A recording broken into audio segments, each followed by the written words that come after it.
formation chez Collecto et je vais vous présenter aujourd'hui une nouvelle fonctionnalité du logiciel Koa. Donc moi, ce matin, ce que je vous présente, c'est dans un premier temps l'administration.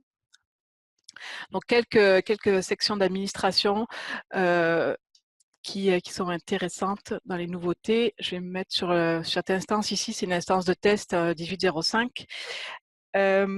La première chose, donc le code marque d'organisation. Donc c'est surtout pour les multisites et pour les multisites qui ont plusieurs codes marques. Je pense, par exemple, je sais que Champlain, c'était le cas. Vous avez deux campus et avec deux codes marques d'organisation. Donc c'est au niveau ça touche plus le catalogage. Avant, il y avait une préférence système où on mettait le code marque. Donc ça, c'est la bibliothèque du Congrès qui recense ces codes d'organisation-là.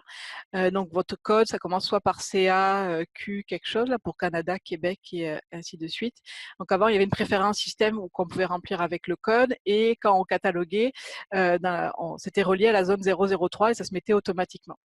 Maintenant, pour les multisites, vous pouvez avoir un code différent et selon votre compte sur lequel vous êtes connecté, il va aller mettre le code en particulier. Donc, par exemple, ici, là, j'ai créé, on part toujours d'une base de données du Cégep Vieux-Montréal sur les instances de test. Donc, là, j'ai un site et j'ai dans le paramétrage du site, maintenant, il y a une nouvelle ligne ici où on peut mettre le code de l'organisation. Donc, si la préférence système existe toujours, donc elle n'a pas été supprimée. Donc, si vous remplissez rien dans dans le paramètre du site, ça va être le code qui est mis dans la préférence système comme c'était avant. Mais si vous voulez distinguer avec un autre campus au niveau du catalogage, en fait, pour l'origine du catalogage, quand vous cataloguez, donc il faut mettre le code dans chaque site s'il est différent. Donc là, par exemple, je mets le code du Cégep Vieux-Montréal et je vais prendre ce site-là pour faire les tests. Je vais marquer test pour ce code. Comme je suis localisée sur le site du Cégep Vieux-Montréal, si je vais créer une nouvelle notice dans la zone 003 qui est reliée à ce champ-là au code, c'est le code du Cégep Vieux-Montréal qui s'affiche. Si je change de site, je vais essayer de ne pas parler trop vite. Donc là, c'est comme si j'étais localisé sur un autre site. C'est le code du site test qui va s'afficher. Donc ça, c'est pour au niveau du catalogage quand vous avez des multisites et que vous avez plusieurs sites, code d'organisation marque. C'est une petite nouveauté, mais ça peut aider pour les. Je pense on avait eu cette question-là avec Nicole. Je ne sais pas Nicole si tu es en ligne ce matin, mais pour différencier le site le campus de Québec et le campus de Montréal. Et maintenant, on va pouvoir différencier au niveau du catalogage. Pas de questions, je continue. Il y a des nouvelles personnes qui se sont joints. On est rendu à 33. Nouvelle nouveauté qui concerne l'administration, c'est dans les règles de circulation. Donc, c'est pour vous aider à modifier les règles de circulation. Vous savez que ce tableau-là, il est très long. Et puis, cette année, il n'y a pas de nouvelles colonnes. Je pense qu'on en a assez actuellement de ces colonnes-là dans le tableau des règles de circulation. Mais pour aller modifier une règle, il fallait toujours se rendre à droite. Puis là, mon écran est un peu grand aussi. Puis, il fallait vraiment défiler sur la droite pour aller trouver le bouton modifier. Maintenant, il y a une colonne qui a été rajoutée ici. Bon, je disais qu'il n'y avait pas de colonne, mais il y a une nouvelle colonne, mais c'est pour vous permettre de modifier les règles sans forcément aller tout à droite du tableau. Donc après, ça reste le même principe. Quand vous modifiez une règle, elle est surlignée en jaune et elle va aller se retrouver en bas du tableau pour aller la modifier. Donc là, les cases vont devenir éditables, mais au moins, vous n'avez pas besoin d'aller tout à droite pour aller trouver ce bouton modifier. Donc c'est pour aider un peu à la modification des règles de circulation, puisque c'est toujours pénible ce tableau-là. Il n'y a pas encore de choses pour modifier en lot. Donc, c'est une petite nouveauté, mais pour vous aider à les modifier. Je ne sais pas s'il y avait une question ou quelque chose, mais sinon je continue s'il n'y a pas de questions sur cette modification-là, cette nouveauté-là. Une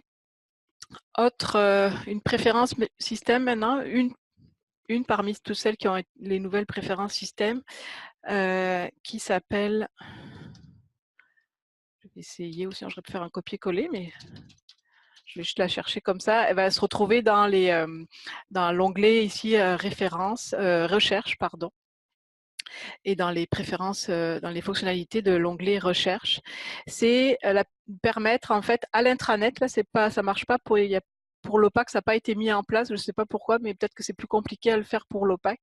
Mais c'est de permettre de parcourir des notices dans un résultat de recherche. Donc, je vais vous montrer, vous allez comprendre tout de suite de quoi je parle. Donc, on active ou pas la préférence système. En l'activant, ça va vous donner accès à une nouvelle option quand vous êtes en résultat de recherche au niveau du catalogue, à l'intranet, mais pas à l'OPAC. Donc là, j'ai mon résultat de recherche, puis j'ai beaucoup de résultats. C'est sûr, j'ai fait une recherche large. Et donc, c'est le fait d'avoir activé la préférence système, ça affiche ce bouton « Consulter les notices sélectionnées ». Donc, par exemple, c'est cette notice-là qui m'intéresse, la 1, la 6 et la 9, par exemple, mais je ne veux pas passer en revue toutes les notices. Donc là, j'ai sélectionné 3 notices et en cliquant ici, je vais consulter seulement ces 3 notices-là. Donc, je peux les faire défiler, mais les 3 notices qui apparaissent dans mon… il n'y en a que 3, vous voyez, je ne peux pas aller… il n'y en a pas 1995 ou 10 000, je ne sais plus c'était quoi le résultat. Donc, c'est pour aller parcourir certaines notices. Donc, c'est sûr, je crois que c'était une demande qu'il y a sur Redmine depuis un bout pour parcourir les notices. C'était peut-être plus pour l'OPAC au départ, votre souhait, mais là, ça a été mis en place pour l'intranet. Ça va peut-être venir pour l'OPAC dans une prochaine version. Mais pour vous, à l'intranet, si vous voulez consulter certaines notices et pas forcément passer tout en revue une page de résultats, parce que sinon, ça reste classique. Vous passez d'une notice à l'autre, puis sans sélection. Mais là, j'avais des notices sélectionnées, donc forcément, je me suis retrouvée avec mes 3 notices. Je vais refaire. Donc là, je n'en ai pas sélectionné, donc si j'en sélectionne pas, bon, là, c'est resté OK. Je ne l'avais pas testé dans ce sens-là, mais soit peut-être parce que la cache sur l'instance n'est pas vidée, mais si vous ne sélectionnez pas, vous pourrez regarder les autres notices. Je suis désolée, ça ne fonctionne pas quand je le fais, mais c'est toujours pareil de toute façon, quand on essaie de présenter quelque chose. Mais vous comprenez le principe, si vous voulez activer ou pas la préférence système, vous aurez ce bouton-là en plus pour consulter certaines notices et pas passer en revue une liste de résultats. Donc pour l'instant, c'est que pour l'intranet et pas pour l'OPAC. Pas de questions, je continue. Dans l'administration encore, ça concerne les types de documents et donc ça a un lien avec la circulation, même si Patrick demain vous parlera de la circulation. Moi, je vous montre quelque chose qui concerne la circulation, mais plus en administration. Donc, il y a des nouvelles options qui ont été rajoutées dans la configuration des types de documents. Donc, on le voit ici, il y a 2 nouvelles colonnes, coût de remplacement par défaut et frais d'administration lors d'une perte, donc lorsqu'on perd un document. Donc, je pense que ça, c'est intéressant au niveau du coût de remplacement parce que tous vos exemplaires n'ont pas forcément de prix de remplacement. C'est peut-être que depuis que vous avez Koha, vous le mettez parce qu'il se met quand on fait des acquisitions avec le module d'acquisition. Mais pour vos notices anciennes, vous avez migré de Regard ou de Manitou, il n'y avait pas forcément de prix de remplacement. Et quand vient le moment où vous déclarez un document perdu, s'il n'y a pas de prix de remplacement dans l'exemplaire, mais que vous avez activé la préférence système pour charger ce prix-là à l'utilisateur, ça crée une ligne d'amende à 0 que vous pouvez aller modifier. Là, on avait fait en sorte de pouvoir aller modifier ces lignes d'amende aussi qui étaient à 0 $. Mais bon, c'est une manipulation à faire en plus. Là, avec ce paramétrage ici, vous pouvez déterminer un prix, un coût de remplacement par défaut qui va s'inscrire. Vous allez déclarer un document perdu s'il n'y en a pas un déjà dans l'exemplaire. Donc, ça peut vous éviter. C'est sûr que vous n'aurez peut-être pas le prix juste par rapport au prix d'achat que va vous revenir si vous devez racheter le document. Mais ça vous permet de mettre quand même quelque chose au lieu d'avoir une ligne d'amende à 0 et de devoir après aller la modifier avec le prix réel. Ça, si vous avez pris une pratique, vous n'allez peut-être pas changer votre façon de faire, mais dans la configuration du type de document, donc par exemple, quand vous rentrez dans la modification du type, vous avez une nouvelle ligne ici, coût de remplacement par défaut. Donc si je mets je vais mettre 10, même si là c'est un appareil électronique, ça serait sûrement plus que ça. Vous allez pouvoir l'inscrire ici. Et l'autre ligne qui est en dessous, le frais d'administration, donc ça aussi, ça peut être intéressant. Francis, je vois ta question, je vais y répondre après, je n'avais pas vu ta question. Le coût de remplacement par défaut, donc ça c'était le 10 $. Le frais d'administration lors d'une perte, donc c'est parce qu'il n'y avait rien d'automatique au niveau des frais d'administration. Par exemple, vous avez activé les préférences système pour que le prix de remplacement se charge quand vous déclarez un document perdu, mais les frais d'administration, vous deviez créer une facture manuelle pour ajouter, par exemple, un frais de 10 $ parce que le fait de remplacer un document, ça vous demande de la gestion supplémentaire. C'est une facture manuelle que vous devez créer actuellement dans la version 17.05. Avec la version 18.05, vous pouvez mettre un frais d'administration par défaut aussi. Donc, à chaque fois qu'un document un exemplaire de ce type de document-là sera déclaré perdu, il pourrait y avoir, c'est peut-être beaucoup, 15 $ pour frais de gestion, qui sera chargé à l'utilisateur quand le document va être perdu. Donc ça va ensemble, ça va ensemble, en tout cas ça touche la circulation. Je vais vous montrer un exemple. Isabelle, je réponds à ta question avant celle de Francis, parce que Francis, ça concernait les règles de circulation. Isabelle demande, ça fonctionne avec tous les statuts Lost? Oui, c'est quand tu déclares un document perdu, en fait. Parce que ça va avec la préférence système, si tu veux le prix de remplacement ici. Je vais aller vite fait à la préférence système qui existait déjà. Il y a des nouvelles options qui ont été rajoutées, mais cette préférence système-là, non, c'est pas ça que je voulais faire. C'était pas celui-là. C'était par.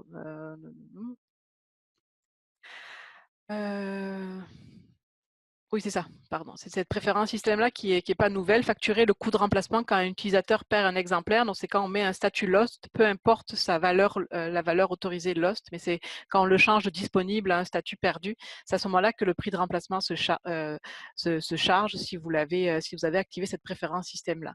S'il y a un prix de remplacement dans l'exemplaire, c'est le prix de remplacement qui va être pris. S'il n'y en a pas, ça va être celui par défaut qui sera paramétré dans le type de document. Alexandra, je pense que j'ai répondu peut-être en même temps à ta question, mais je vais le répéter. Si tu mets un prix de remplacement ici par défaut, il va être pris seulement s'il n'y a pas de prix de remplacement dans l'exemplaire, au moment où tu déclares un document perdu. Je vais aller faire un test. Je vais aller me prêter un appareil électronique pour avoir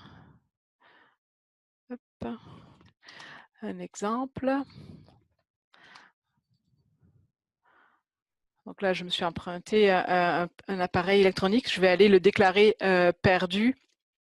Donc, il y a plusieurs façons de déclarer un exemplaire perdu. D'ailleurs, je vais voir parce que là, c'est pour le retour des exemplaires, mais c'est pas le principe ici. Là, c'est par rapport au prix de remplacement, mais il y a une préférence système, savoir si on veut faire un retour automatiquement quand on déclare un document perdu. Là, pour le prix de remplacement, donc quand je vais déclarer perdu, là, j'ai qu'une seule valeur, mais il pourrait y en avoir plus, puis peu importe celle que je choisirai, ça va charger le prix de remplacement. Donc, comme là, il n'y a rien marqué dans le prix de remplacement, c'est à 0, ça va prendre la valeur par défaut qui est de 10 $. Donc, je vais aller dans mon compte. Donc là, j'ai une amende qui a été… En fait, normalement, j'ai deux amendes. Il y a le prix de remplacement et il y a le frais d'administration.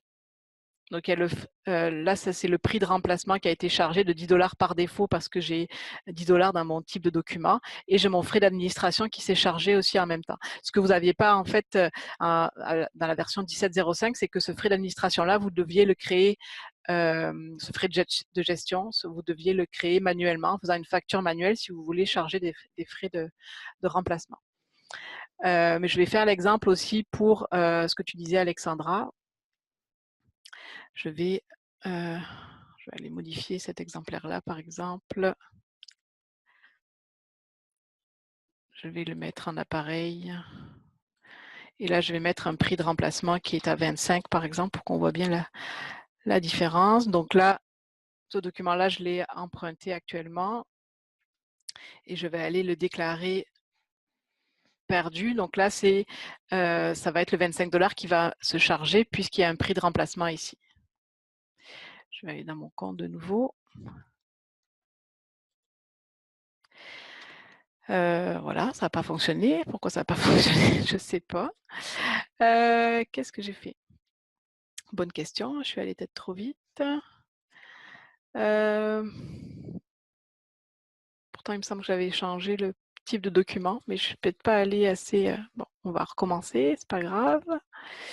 Je vais aller me reprêter celui-ci. Je vais aller me amnistier les amendes pour pas avoir... Et on va recommencer. Donc, je me suis emprunté ce document-là.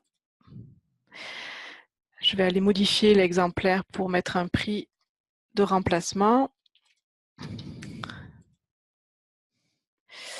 Ok, donc si je reviens ici, donc là il y a un prix de remplacement, c'est emprunté à moi, donc normalement c'est un appareil électronique divers.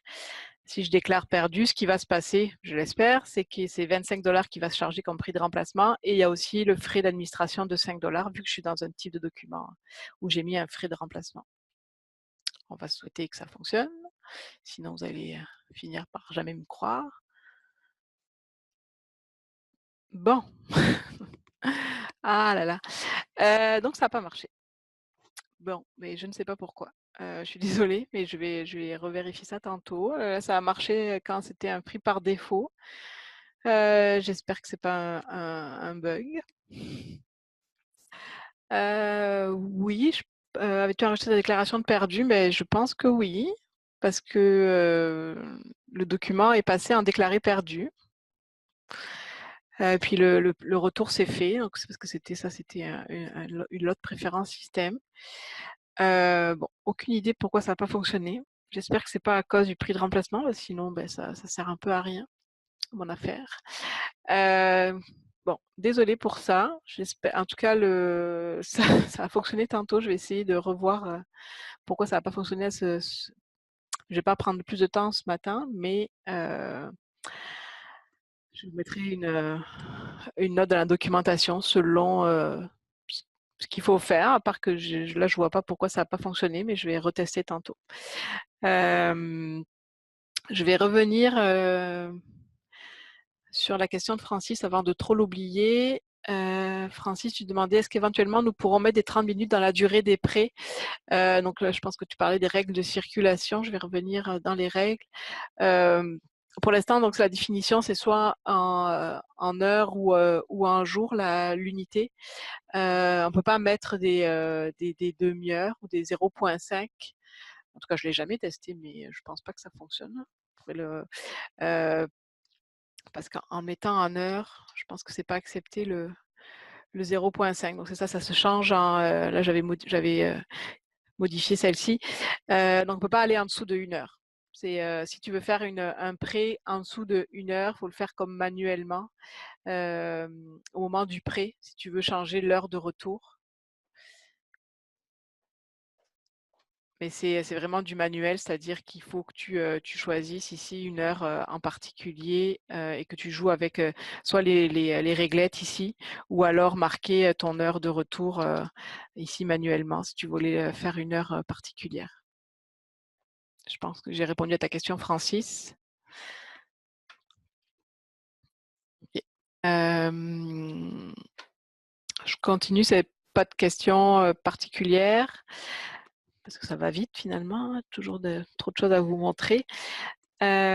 Toujours dans l'administration, au niveau, là je pars dans la section bilan et statistiques, au niveau des rapports sauvegardés.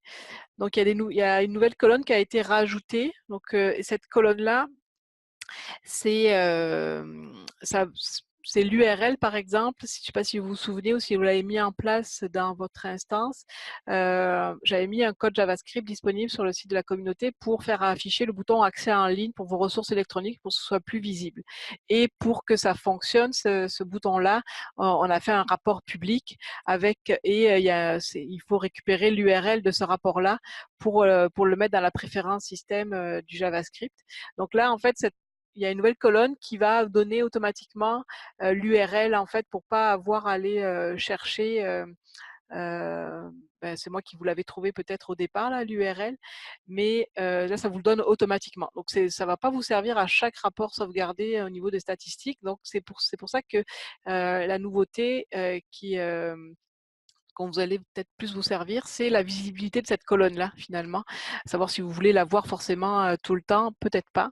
Le tableau est rendu configurable au niveau des colonnes, ce que vous avez besoin ou pas lorsque vous allez dans les rapports sauvegardés, quand vous en faites beaucoup et souvent, il y a peut-être des colonnes que vous ne voulez pas vouloir forcément voir toujours.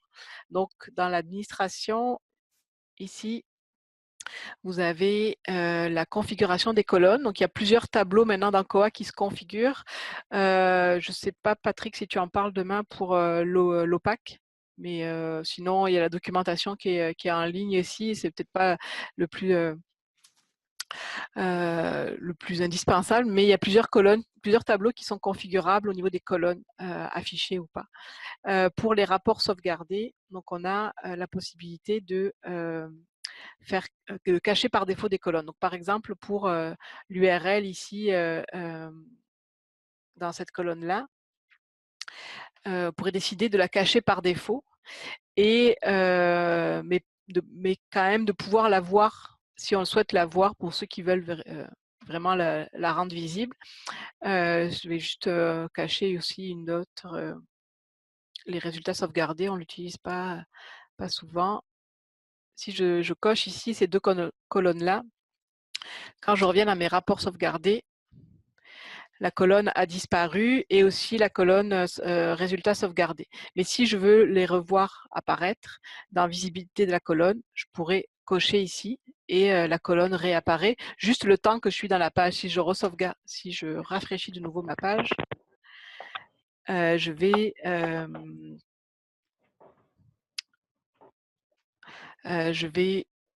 de nouveau ne plus voir la colonne apparaître.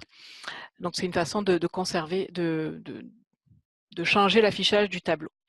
Il y a une autre, j'en profite parce qu'il y a une autre nouveauté par rapport au rapport sauvegardé qui va vous intéresser, surtout quand vous exécutez des rapports au niveau des exemplaires pour faire la mise à jour en lot d'exemplaires.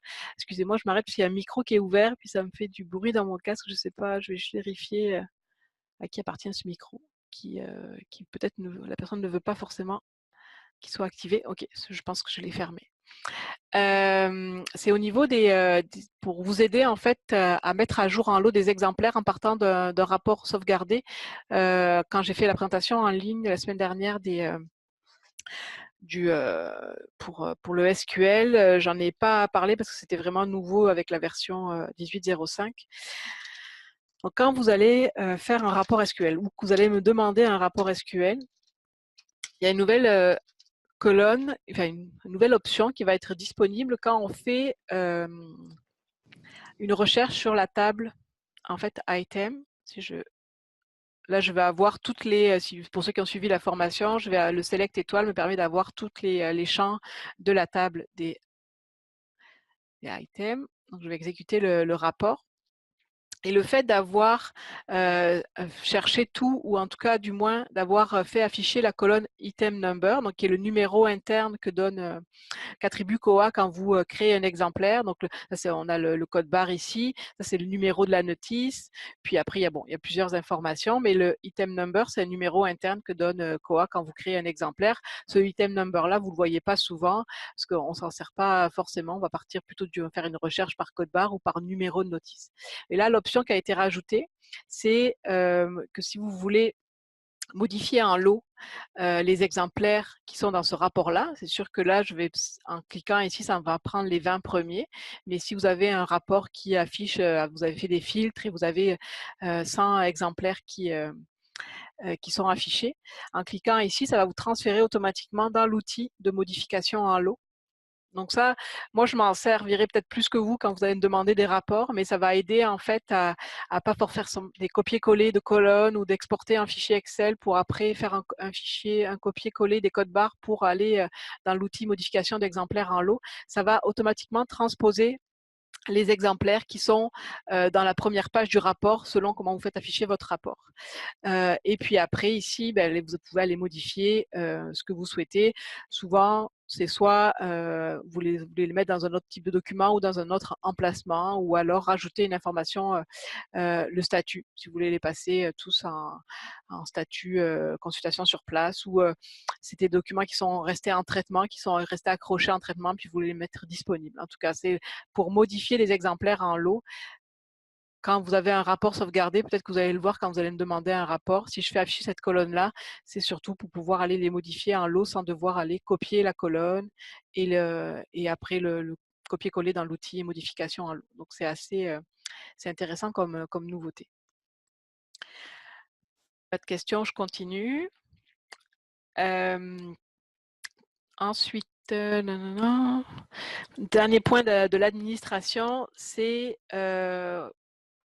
pour la documentation marque, actuellement, enfin, depuis le début de Koha, par défaut dans Koha, c'était la documentation en anglais qui s'affichait dans les points d'interrogation. Après, nous, on a fait en sorte on a demandé un développement à InLibro. En tout cas, je sais que ça fait longtemps qu'on l'a, pour que quand vous cliquez sur ce point d'interrogation-là, ça vous amène vers la documentation en français du Marc 21.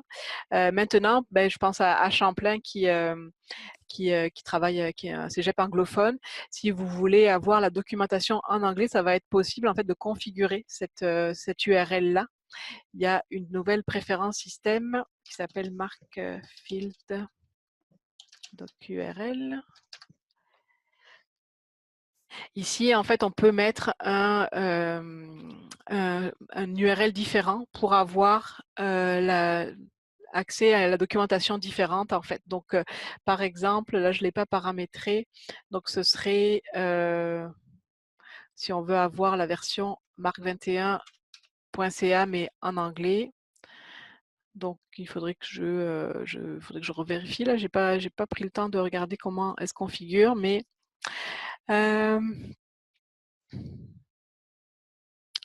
c'est surtout le champ, en fait. Je pense que ça va être ça. Donc, je vais aller en prendre un en particulier, juste pour avoir un exemple. Donc, par exemple, la 490.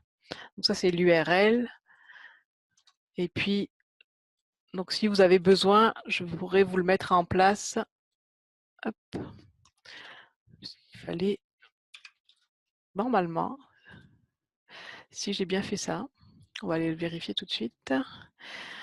Si vous ne voulez pas avoir la documentation en français qui est par défaut, mais en anglais, donc je pense surtout à Champlain qui catalogue en anglais. On va voir si ça fonctionne. Yeah, ça marche pas. Je faudrait que j'aille voir. Mon URL est peut-être pas bon. Là, il a pris bien la zone 00, mais c'est juste mon URL qui doit pas être le bon. Pourtant, il me semblait que j'avais pris le bon lien ici. Mais ah non, mais j'ai effacé un truc, je pense. J'aurais pas dû. C'est ça. Bon, on va réessayer. Hop. Ça marche pas. Je n'étais pas assez rafraîchi. On va lui laisser en espérant qu'il prenne bien le. C'est ça, j'avais oublié la mention BD, je pense, dans mon. Ah, ça fonctionne, c'est ça, il manquait cette information-là. Donc là, si vous voulez avoir la documentation en anglais et pas celle en français de base, il faut modifier l'URL, enfin, il faut mettre un URL différent dans cette préférence système-là. Je passe vite fait, c'est sûr que ça concerne peut-être qu'un seul cégep, mais c'était quand même assez intéressant. Donc, s'il n'y a pas de questions, je continue avec les nouveautés qui vont concerner le catalogage. Donc, il y a une nouvelle, je vais rester dans les préférences système. Il y a une nouvelle préférence système pour remplir automatiquement en fait la zone, une position de la zone 008 qui va être le pays, donc c'est la position 15 à 17. Si vous voulez mettre une valeur par défaut, pour éviter de la mettre à chaque fois quand vous créez une notice, c'est sûr que si vous importez une notice et que l'information est remplie, c'est ce qui est dans la notice importée qui va se mettre. Mais si donc les codes des pays, vous avez le lien ici pour retrouver les codes. Donc c'est sûr que la France, c'est FR. Je pensais que c'était FRE, mais c'est pour la langue quand on met FR. Donc j'ai cherché la France. Je cherchais plutôt le. Ouais, je vais chercher. Hop.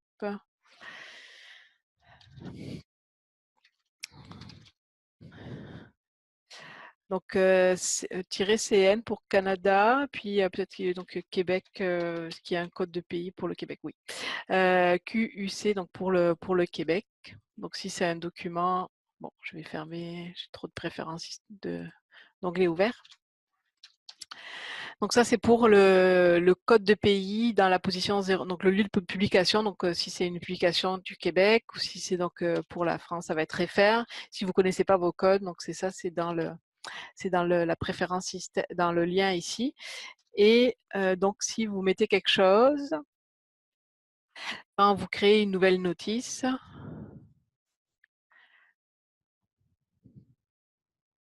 au niveau de la 008. Donc là, j'ai cliqué dessus, ça s'est rempli. Mais si je vais voir dans le plugin, la position, enfin, le pays s'est inscrit automatiquement avec la valeur par défaut. C'est sûr qu'on peut la changer. Et puis, sinon, ça reste vide. Francine, on peut mettre plus d'un code afin d'avoir un choix plus restreint. Non, on peut mettre juste un code, c'est pour la valeur par défaut. Sinon, si tu mets pas, ben il faut. Je pense que tu aurais aimé avoir un choix en fait un menu déroulant avec peut-être les pays les principaux. Mais non, c'est pour mettre une seule valeur par défaut. C'est sûr que c'est pas tout le temps. Ça pourrait être peut-être limité à 3-4 pays quand vous faites selon les documents que vous achetez, mais non. Sinon, là, vous avez le lien encore ici, si vous vous souvenez pas du code, pour aller voir le code du pays. J'ai répondu à ta question, Francine, je pense. Sinon, tu peux. OK. Je continue avec les nouveautés au niveau du catalogage. Je pense que ça va être intéressant. Il y a une documentation plus complète sur le site de la communauté que Patrick a fait qui est intéressante. C'est au niveau des grilles bibliographiques. Puis je pense que c'est une demande qui a été faite il y avait quand même assez longtemps. Donc au niveau des zones, on va pouvoir paramétrer par défaut des indicateurs. Donc, bon, moi, je suis pas très bonne en catalogage, donc je vais prendre la mention du titre et je vais aller dans le paramétrage de la sous-zone. On va dire, non, pas de la sous-zone, de la zone plutôt. Donc, je vais revenir. Et donc, dans la modification de la zone, vous avez deux champs, nouvelles cases à remplir si vous voulez mettre des indicateurs par défaut. Donc, je vais aller dans la grille RDA. Je vais aller voir ma documentation marque parce que, comme je vous dis, je ne fais pas du catalogage tous les jours, mais je sais qu'il y a un indicateur qui correspond à. Alors là, du coup, je suis en anglais et pas en français, mais c'est pas grave. C'est le nombre de caractères c'est ça, on ne pourra pas mettre de valeur par défaut parce que ça va changer tout le temps. Mais sinon, le premier indicateur, c'est sûrement une valeur, vous mettez toujours la même, je pense, mais encore une fois, c'est peut-être pas un bon exemple, la 245, mais je pourrais mettre ici un dans le premier indicateur, enregistrer ici. Ça veut dire que quand je vais créer une nouvelle notice pour la 240, j'espère que ça s'est mis à jour, là c'est pas mis à jour encore, on va faire annuler. Je vais juste voir si dans ma grille, là je le vois que c'est bien à jour, c'est la grille RDA. Je vais espérer que ça fonctionne parce que ça a fonctionné il n'y a pas si longtemps que ça et ça marche pas. Bon, magnifique. Je vais essayer une autre. J'ai pas de chance. Bon, je vais aller me remettre ma documentation en français parce que je suis pas assez à l'aise en anglais pour. Non, c'est pas ça.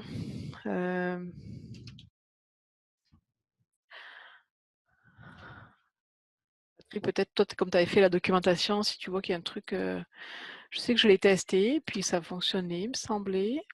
Mais là, je comprends pas pourquoi le 245 apparaît pas. Ah, bon, c'était juste une histoire de cache peut-être sur l'instance. Donc, bon, je vais recommencer pour vous montrer.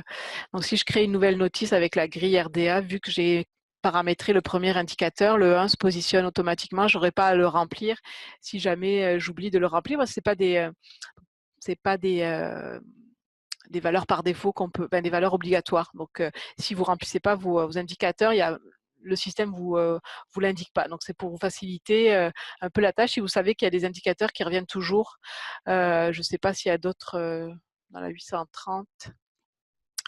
Nombre de caractères, non, c'est pareil, c'est peut-être pas un bon exemple. La 246, variante de titre, j'essaie de trouver pas de vedette secondaire ou le titre. C'est sûr que là, ça doit changer selon. Peut-être vous en mettez un toujours en particulier comme autre titre. Donc, vous pourriez mettre 3 dans l'indicateur de la 246. Ça dépend aussi de la grille catalogage. Selon les grilles, les indicateurs vont pouvoir peut-être être mis par défaut. Donc, c'est quand même intéressant. Puis, donc c'est dans la grille catalogage, dans les zones, vous avez dans la modification de la zone la possibilité de rajouter des indicateurs par défaut. Et je pense que c'était une demande qui avait été faite il y a longtemps par la communauté, mais maintenant c'est possible. Vous avez des questions là-dessus? Non? Je continue dans le catalogage. Au niveau ça concerne le RDA dans le fond. Je ne sais pas si vous vous souvenez où quand le RDA a été mis en place, donc il y a la nouvelle zone de 264, vous la connaissez bien sûrement maintenant, qui est utilisée pour tout ce qui est la mention d'édition, donc l'éditeur, la ville, etc. Et puis donc qui remplaçait la zone 260. Puis Koha n'était pas prêt peut-être pour ça, c'est-à-dire que on ne pouvait pas parce que quand vous avez commencé à cataloguer en RDA, évidemment que vous aviez encore des notices qui n'étaient pas cataloguées en RDA. Et dans certaines sections de Koha, même si par exemple la feuille de style, on avait fait en sorte de faire afficher les 2 zones selon si elle était remplie ou pas.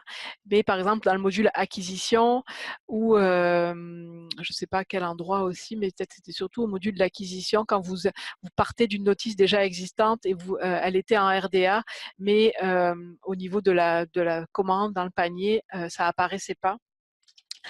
Je vais vous montrer un exemple. Je vais juste ne pas mettre. Ça, c'est aussi une nouveauté du module acquisition. J'en parle tantôt, mais là, pour les besoins, je vais la désactiver pour que ce soit plus simple. Je vais aller dans le module acquisition.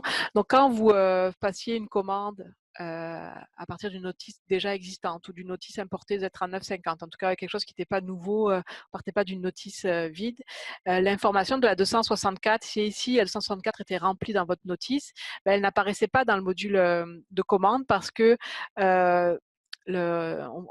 c'était relié seulement à la 260. Donc je vais juste voir, peut-être je vais aller créer, je vais faire une recherche.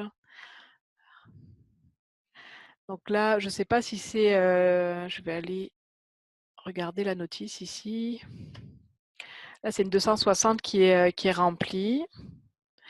Je vais aller la modifier pour que ce soit une 264. C'est juste pour l'exemple.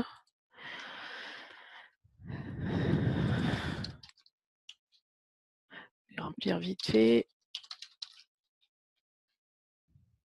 Je vais supprimer celle-ci. Okay, je vais sauvegarder. Donc là, je vais espérer que ça se mette à jour assez rapidement.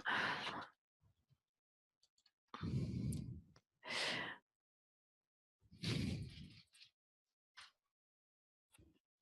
pense que j'ai déjà peut-être... on va voir. Est-ce que 264, bon. Dans le fond, quand je vais... là, c'est une 264 qui est remplie. Si je passe une commande,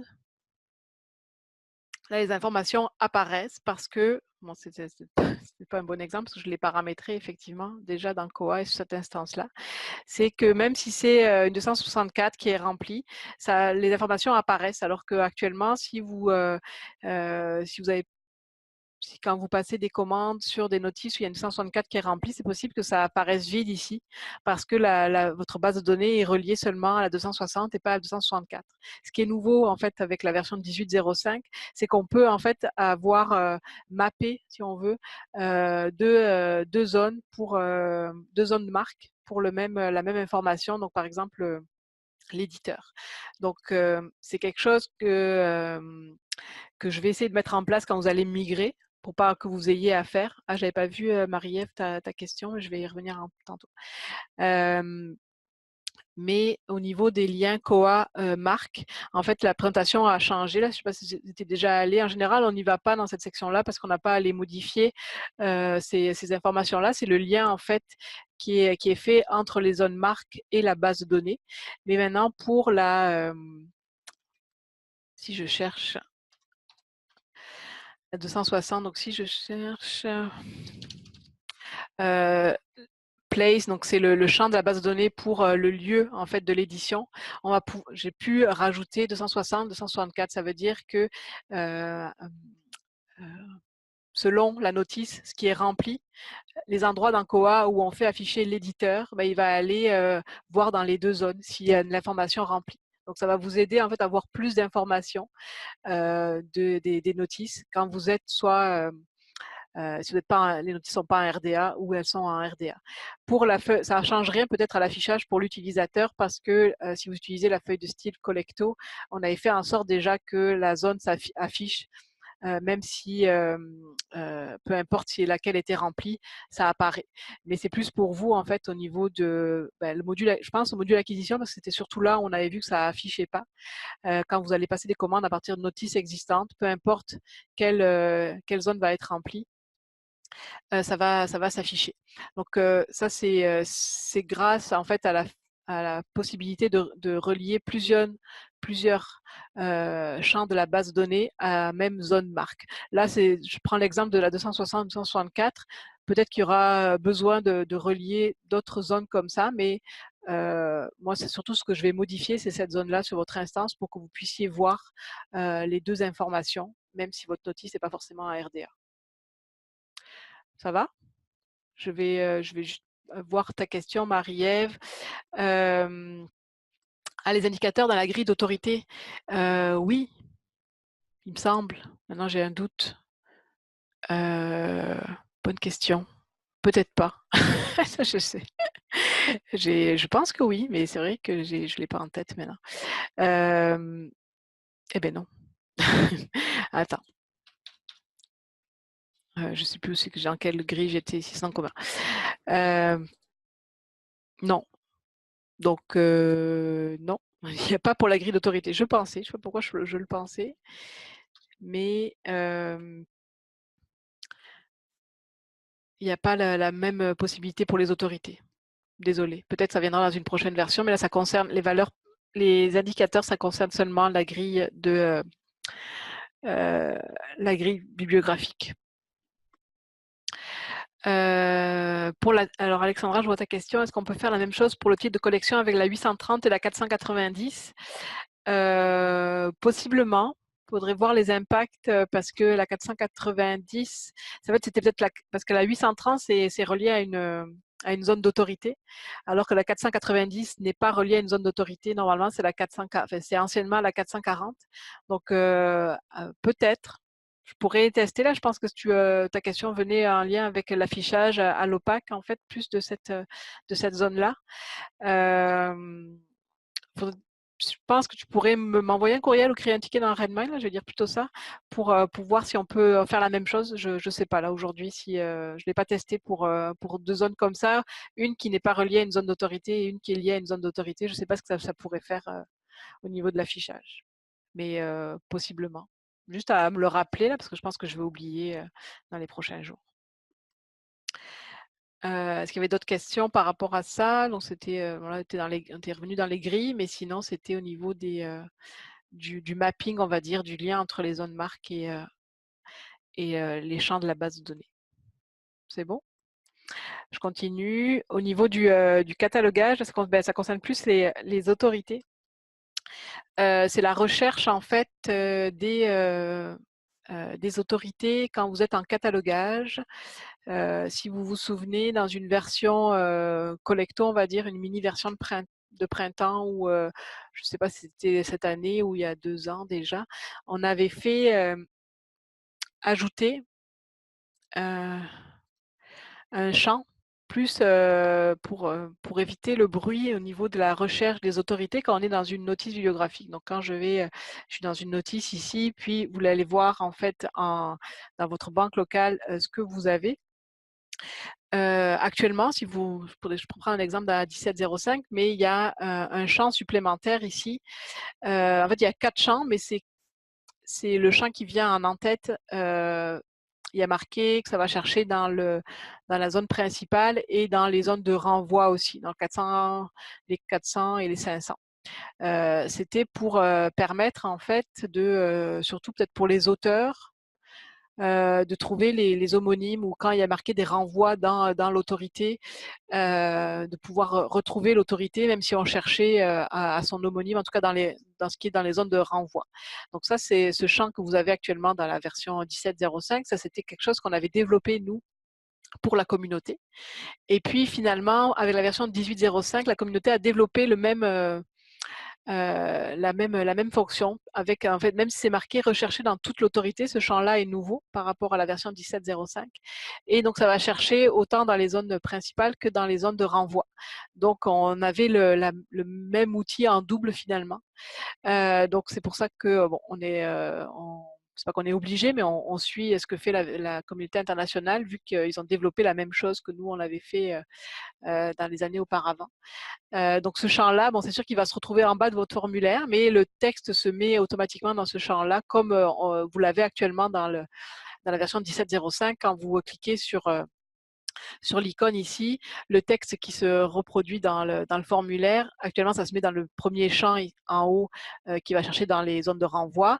Là, il va se mettre ici en bas, mais il va se recopier. Et donc la recherche va se faire partout dans toute l'autorité.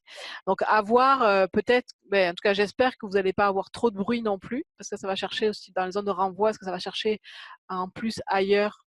Je ne sais pas, mais ce sera à voir à long terme si la recherche quand même est efficiente plutôt.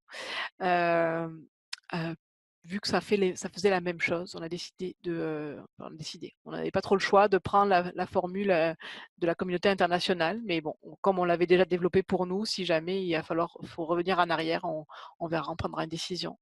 Mais je vous laisse le temps de l'utiliser pendant quelques semaines en tout cas, pour voir si pour vous ça change quelque chose ou pas. Ça va être juste à se rendre compte qu'il y a un champ qui a disparu, mais il y a un nouveau champ qui apparaît ici qui fait la même chose. Pas de questions par rapport à ça? Ok, mais pour le catalogage, j'aurai terminé. Je vais relire ma documentation, mais je pense que oui. Je verrai ensuite, mais je pense que c'est correct pour le catalogage. Et déjà, ça fait 1 heure, donc je continue. Là, j'ai prévu à peu près 2 heures. Puis après, avez vos questions si vous en avez. La section des outils. Maintenant, il y a dans l'outil, c'est pas vraiment un outil parce qu'il n'est pas dans la section des outils, mais c'est dans l'outil liste, on va dire. Quand vous rajoutez, si vous voulez rajouter des documents dans vos listes privées ou publiques, mais à l'intranet, là je parle pas de l'OPAC, il y avait plusieurs façons de le faire. Donc soit vous faisiez une recherche puis vous rajoutez dans la liste, soit avec des listes de code barres. Faire un lot, vous pouviez scanner des codes barres. Maintenant, dans la version 18.05, ce qui est nouveau et ce qui peut être intéressant, surtout pour vos notices qui n'ont pas de code barre finalement, qui n'ont pas d'exemplaire, c'est ici un nouveau pavé pour rajouter des notices en fait à une liste avec les numéros de notice. Donc, pas avoir besoin d'avoir un code barre, un exemplaire finalement. Donc, pour vos notices sans exemplaire physique, pour vos ressources électroniques, si vous voulez créer une liste particulière, vous allez pouvoir le rajouter avec des numéros ici de notice. Donc, quand on attend un numéro de notice, c'est le biblio number que Koha attribue quand vous créez une notice. Donc, si je prends cette notice ici, c'est le numéro que je vais retrouver ici dans l'URL. Si je me mets dans le format marque, on le voit ici, c'est ce numéro-là. Donc va falloir faire un copier-coller et le mettre ici. Après, ça peut être si vous voulez, si vous avez beaucoup de notices à rajouter, que vous ne voulez pas passer par une recherche catalogue, on peut faire un rapport SQL, puis aller récupérer une liste de biblionumber, de numéros de notice et faire un copier-coller. Donc c'est un numéro par ligne pour pouvoir le rajouter ensuite à votre liste. Donc là, j'avais beaucoup de documents, il a dû se mettre à la fin, je ne sais pas. Il est là, le petit Larousse. Qui s'est rajouté dans la liste. Donc, c'est une autre façon de rajouter des documents dans votre liste. Toujours, là, c'est pour l'intranet. Pour l'OPAC, ça marche toujours avec la recherche catalogue pour aller rajouter des documents dans votre liste. Question là-dessus? Je continue pour les outils. Donc là, dans la section des outils, réellement, au niveau des notifications et tickets, il y a certains tickets, certains courriels, en fait, que vous pouvez prévisualiser quand vous êtes en modification. Alors pour l'instant, ce n'est pas toutes les notifications qu'on peut voir en prévisualisation. On peut en voir seulement 3. Donc dans la documentation qui est en ligne, on vous indique lesquelles. Parce que là, je vais vous les montrer ce matin, mais vous allez peut-être oublier. Peut-être que ça va être fait pour les autres. Là, je ne sais pas pourquoi il n'y a que ces 3 notifications-là qu'on peut voir en prévisualisation, mais ça peut vous aider aussi à paramétrer les autres, à voir à quoi ressemble votre courriel en fait quand vous envoyez les avis de retard, par exemple. Donc, ceux qui peuvent être prévisualisés, c'est check-in, check-out et hold sleep. Donc, c'est ici le reçu au niveau des réservations. Le reçu, si vous imprimez un reçu papier quand une réservation arrive au comptoir. Donc, comment ça fonctionne? Si je vais dans la modification ici de checking, on a un nouveau champ ici, données pour prévisualisation. Donc là, dans mon courriel, donc c'est le message du Vieux-Montréal et ça donne les informations du titre, de l'auteur, du code barre et puis il y a le lien vers l'OPAC et ça c'est un courriel, le courriel check-in, donc c'est pour si les utilisateurs veulent recevoir un courriel lorsqu'ils font des retours. Des fois, vous voulez confirmer à quelqu'un qu'un retour a bien été fait, surtout si vous avez une boîte de retour, une chute dans la bibliothèque. Ça permet de confirmer à la personne que son document a bien été retourné et donc il n'y aura pas de frais de retard au cas où. Donc pour voir à quoi ressemblerait ce message-là, c'est sûr qu'on peut faire des retours pour faire des tests, recevoir le courriel, mais on a la possibilité de prévisualiser. Donc là, qu'est-ce qu'il faut mettre dans ce champ-là? Mais là, vous avez l'indication code à barre, c'est-à-dire que ça prend un code à barre existant dans le catalogue. Donc je vais aller récupérer par exemple le code à barre ici. C'est juste pour voir un exemple. Ça ne va pas envoyer de courrier à la personne à ce moment-là, mais ça permet, en mettant un code à barre ici, d'aller cliquer sur prévisualisation. Ah, bon, il faut un document qui est prêté. Je ne savais pas, je pensais que ça va. Mais au moins, on avait le document. C'était moi. Attends, je voulais faire un prêt à moi-même. Ah, mon Dieu, j'ai activé un truc que j'aurais pas dû. Bon. Je pensais que le code barre existait, mais je vais aller.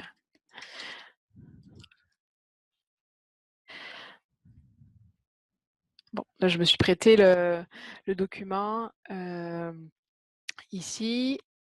Donc, je vais pouvoir aller le mettre dans ma prévisualisation. Et là, en fait, j'ai le rendu.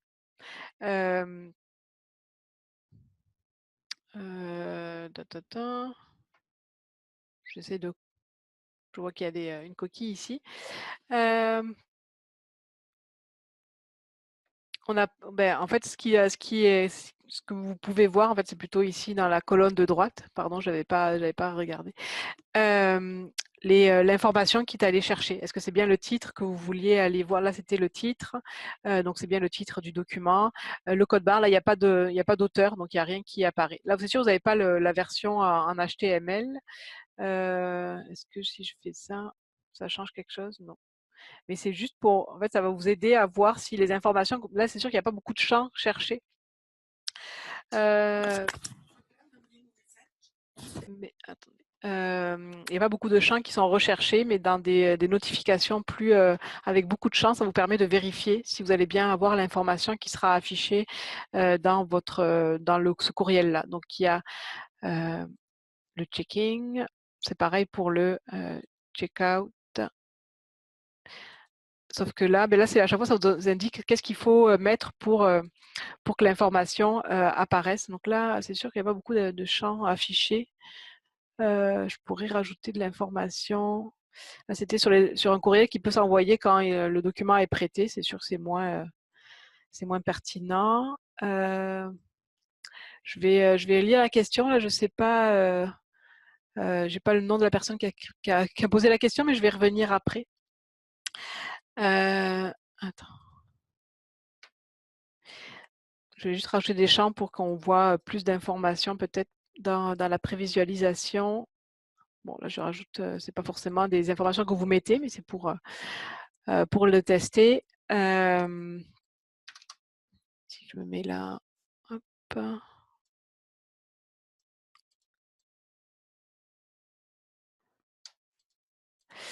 OK. Et donc là, il faut inscrire un code barre. Donc, j'avais le code barre de tantôt. Bon, avant de l'effacer, et un numéro d'utilisateur avec un pipe. Donc, c'est sûr qu'il faut le savoir là, mais dans la documentation, on vous le mettra. Donc, un code barre, une barre verticale et après un numéro d'utilisateur. Donc là, je mets ma barre verticale. Ça, c'est juste pour tester dans le fond, mais c'est pas obligé à chaque fois de le tester. Si vous savez que votre courriel s'envoie bien, mais peut-être que je vais chercher mon numéro d'utilisateur. Donc, c'est le borrower number. Et donc, dans la prévisualisation, donc là, j'avais mis des informations. Là, j'ai pas mis d'espace entre les champs. Donc, on voit que c'est tout est collé. Mais, pardon, vous pouvez voir en fait qu'est-ce que ça va chercher dans la notice comme information quand vous cherchez des champs ici. Donc, c'est pour vous aider à créer vos... C'est sûr qu'il n'y a pas toutes les notifications, mais ça peut vous donner une idée pour les autres notifications quand vous allez chercher de l'information. Vous pouvez le voir ici à quoi ça ressemble dans le check-in, check-out et hold sleep, le dernier. Donc le champ ici, donc là c'est le reçu en fait que vous imprimez si vous l'imprimez lorsqu'un document revient au comptoir qu'il y avait une réservation. Donc là il faut un numéro de notice. Là, je vais pas avoir, je vais aller chercher ma notice ici. C'est donc toujours pareil le biblionumber et je vais juste voir borrower. Ok. De nouveau un pipe et mon numéro, je m'en souviens plus.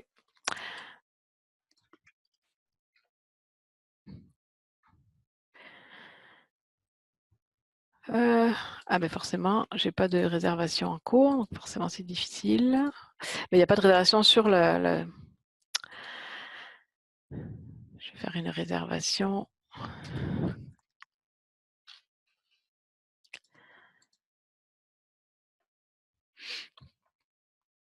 on va essayer de trouver, même si je vais forcer. La réservation. Donc là, je me souviens plus ce qu'il fallait mettre. Biblionumber et borrower number, c'est bon. Et donc là, c'est sûr qu'on pourrait penser que peut-être vous attendiez vous avoir la version en HTML, mais c'est pour vous montrer ce qu'ils vont chercher. Donc le titre, toujours pareil, l'auteur, les informations qui va s'imprimer sur le reçu. Donc là, il y a la date de réservation, ça apparaît pas. Donc à voir pourquoi. Là, je vais pas les pousser plus loin. Pourquoi elle apparaît pas. Mais bon, là, il y a sûrement pas de téléphone et d'adresse courriel dans mon compte. C'est pour ça qu'il y a rien qui apparaît. La date de réservation, c'est la date, donc non, ça c'est la date d'aujourd'hui. Il n'y a pas de notes parce qu'il n'y a pas de réservation dans mes notes. Donc c'est pour vous aider à voir à quoi ça va ressembler. C'est sûr que les reçus, vous pouvez facilement faire des retours puis voir le reçu, mais avant de faire plusieurs impressions, avant d'avoir la bonne, vous pouvez vérifier ici. Je vais revenir sur la question Ah, c'était Louise, pardon, parce que je voyais pas marquer ton nom dans le. À part qu'il y a des questions sur les notifications, sinon je vais revenir sur la question de Louise qui était sur la recherche d'autorité. Je vais la lire, je ne sais pas si tout le monde la voit. Pour la recherche d'autorité à partir de la notice biographique, ce n'est pas le même outil qui a été développé si celui-ci cherche partout dans la notice. À mon avis, celui que nous avions correspondait plus à nos besoins car il cherchait dans les termes rejetés ou associés. Alors que là, si ça cherche partout, ça va chercher dans toute la notice autorité, y compris dans les notes. Beaucoup de bruit en perspective. Peut-être, effectivement, là, c'est plus vous à l'usage. Moi, je ne sais pas euh, comment vous allez percevoir ce développement-là, mais à voir. Mais faut le tester là. Peut-être qu'on reviendra en arrière, mais pour l'instant, vous allez devoir utiliser ce nouveau champ-là pour la recherche des autorités locales. Donc, quand vous cherchez, c'est ça, dans votre banque locale à partir d'une notice de catalogage. C'est bon. Est-ce qu'il y avait d'autres questions? Je continue. Pardon, j'avais pas vu, Maud, ta question. Pourquoi autant de termes en anglais? Est-ce que tu parles des termes ici en anglais? Ça, c'est les champs de la base de données. C'est toujours en anglais. Des choses qui sont, je ne sais pas à quel endroit tu parlais qu'il y a beaucoup de termes en anglais. Il y a beaucoup de choses qui sont traduites, mais quand c'est ces champs-là ici. Ça, c'est les champs de la base de données, puis on ne peut pas les avoir en français puisque c'est une base de données. Donc, c'est souvent en informatique, c'est des champs en anglais. Je ne sais pas si c'était là. Excuse-moi, je n'avais pas vu ta question avant la question de Louise. Je ne sais pas si... parce que là, on voit, là, c'est les termes qui viennent de la notice. Mais sinon, effectivement, ici, ces champs-là sont en anglais. Ah, ok. Mais le code... ça n'a pas été traduit, mais par exemple, check-in, le code ici, c'est un lien avec la base de données. Je ne peux pas le changer. Il faut que ce soit ce terme-là en anglais, mais après dans le message, puis ça c'est le sujet, le courriel qui s'envoie, la personne elle va voir seulement le sujet du message. Ça c'est plus à l'interne en fait. Mais il faut vivre avec ces codes en anglais là. Je ne peux pas les changer. Ça vient avec la base de données. Est-ce que c'est correct? Ok, je continue s'il n'y a pas d'autres questions. Là, je serais rendue au module acquisition, parce que pour les outils, il n'y avait pas plus de nouveautés. Donc, pour les acquisitions, il y a une préférence système que vous connaissez, qui est là depuis le début. C'est sûrement différent pour chaque instance. C'est à quel moment vous voulez créer un exemplaire quand vous passez une commande à partir d'un panier. Quand vous passez une commande, vous avez le choix de savoir à quel moment vous voulez créer l'exemplaire. Donc, soit à partir de placer une commande, soit recevoir une commande ou plus tard, dans le fond, au niveau du catalogage de la notice. Donc, la préférence système est peut-être différente dans vos instances. Je pense que la plupart, en tout cas, je vais dire une majorité, mais il me semble, c'est que vous créez l'exemplaire au moment où vous placez la commande.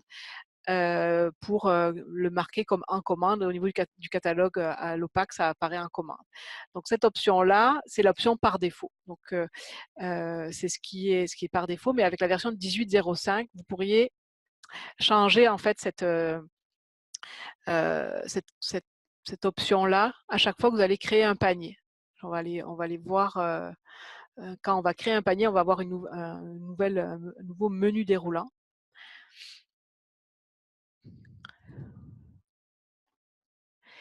Je vais aller créer un nouveau panier. Donc là, le formulaire ne change pas.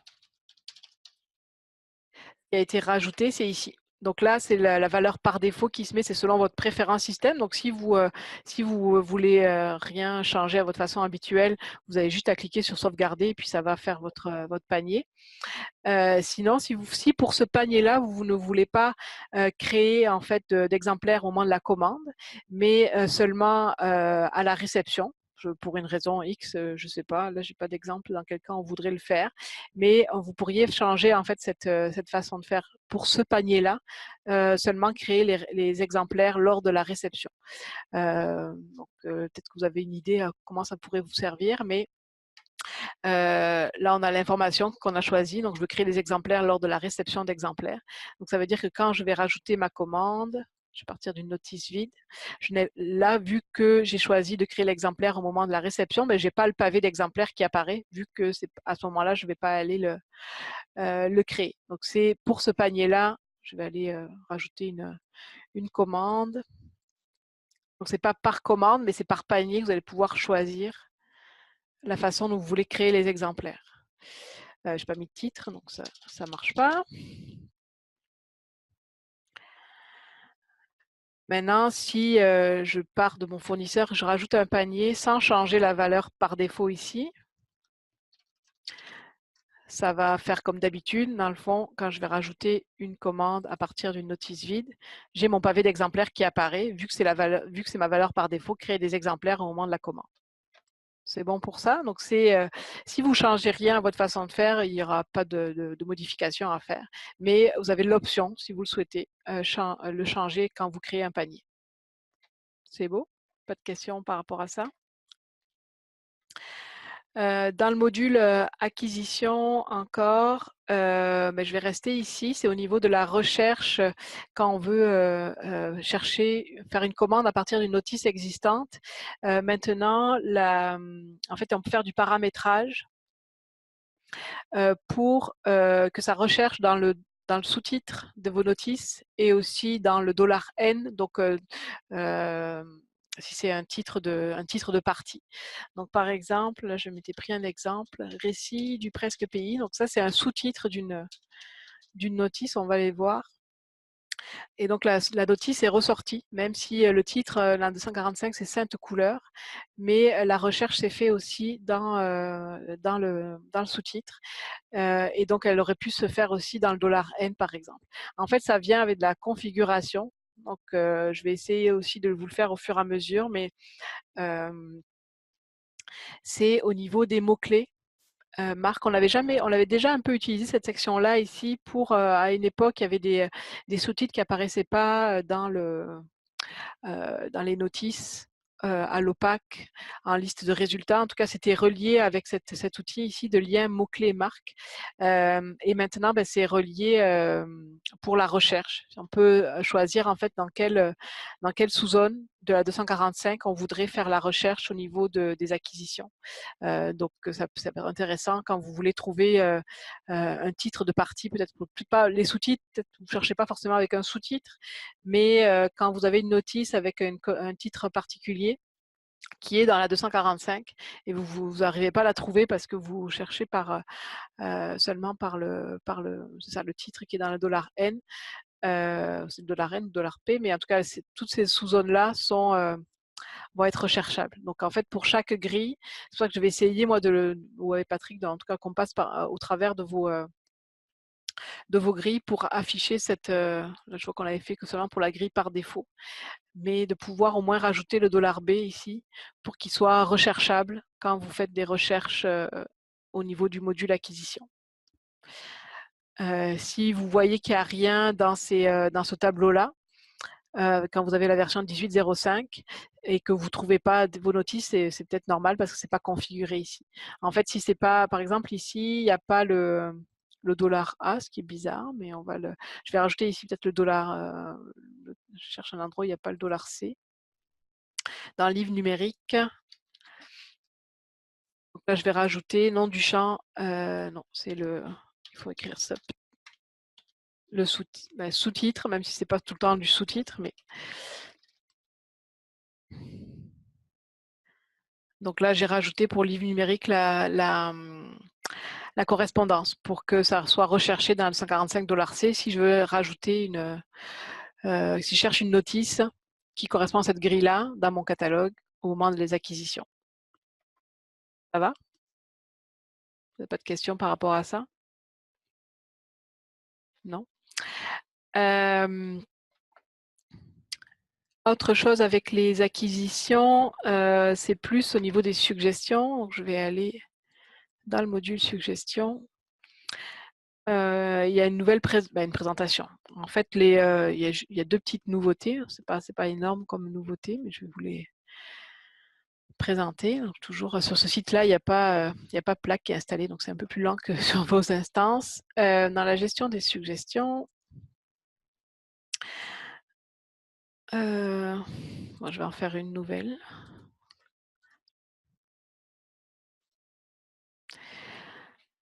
Ok. Les actions ici, ça a été, je pense que je me souviens plus maintenant de la version 17.05 commencer, mais vous n'avez pas forcément l'option modifier en fait. Il y a peut-être seulement l'option supprimer, je ne sais même pas si elle y est. Mais pour aller modifier la suggestion, avant il fallait comme cliquer sur le titre et on rentrait dans la modification directement. Alors que là, en fait, il y a comme deux actions. Soit vous voulez la modifier, puis là vous rentrez vraiment dans la modification de la suggestion, s'il veut bien.